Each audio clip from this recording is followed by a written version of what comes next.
হাদিসের কিতাবেই আছে, নবী সাল্লাল্লাহু আলাইহি ওয়াসাল্লাম বলেছেন, আপনারা সবাই হাদিসটা জানেন, আমি শুধু মনে করাই দিচ্ছি।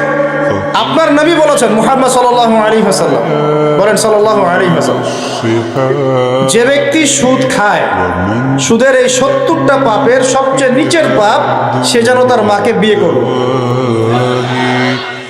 একটু কল্পনার জগতেও কি আপনি চাইতে পারবেন যে আপনি আপনার মায়ের সাথে বিছানায় শুয়ে আছেন? নাউযুবিল্লাহ, আস্তাগফিরুল্লাহ।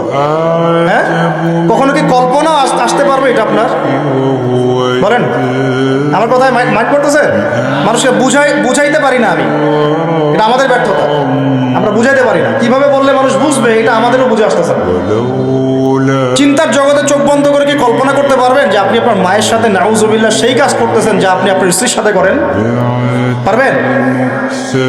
আর নবীজি বলছেন, আপনার নবী, যে ব্যক্তি সুদ খায়, সুদের পাপের 70টা শাখা আছে, তার সবচেয়ে নিচের শাখাটাই হচ্ছে এইটা। আমরা এই 90% মুসলমানের দেশ না এটা, এখন এটা বরং এখন 50% মুনাফিকের দেশ। আর 90% মুসলমান নাই। মানুষ কাদিয়ানি হইতে হইতে, খ্রিস্টান হইতে হইতে এখন 80% নেমে আসছে মুসলমানের হার। আপনারা হয়তো জানেনও না, কারণ এইখানকার এলাকার মানুষ আপনারা বুঝবেন না।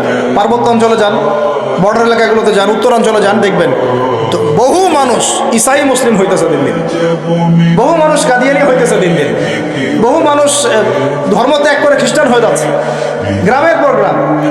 অবস্থা ভয়াবহ। আর আমরা কি নিয়ে পড়ে আছি বলবো?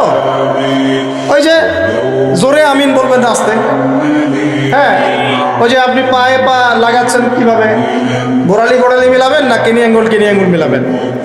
আপনি হচ্ছে একটা কি, হাত উঠানো নামানো, হাত বাঁধা না বাঁধা। আমাদের এক ভাই বলেন, উনি মুফতি মানুষ, উনিও মাশাআল্লাহ অনেক বড় মুফতি বাংলাদেশের। উনি বলেন যে, ভাই আমার একটা জিনিস বুঝে আসে না, মানুষ তর্ক করতেছে, আমিন জোরে বললো না আস্তে বললো, আমি আমিন বলি নাই ভাই, আমি জোরেও বলি নাই আস্তেও বলি নাই। এখন কেউ আছে পৃথিবীতে, কেউ আছে জন্ম নিয়েছে যে আমাকে ফিকহের উসুল থেকে প্রমাণ করে দিবে যে আমার নামাজটা হয় নাই?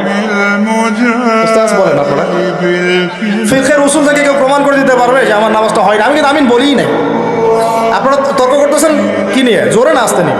আমি বলিই নাই ভাই, আমি, আমার নামাজ কি বাতিল হয়ে যাবে? চিন্তা করছেন যে বিশ্ব কোন জায়গায়, রাষ্ট্র কোন জায়গায়, সমাজ কোন জায়গায়, ফিতনা কত গভীরে, আর আমরা কি নিয়ে পড়ে আছি? মানুষ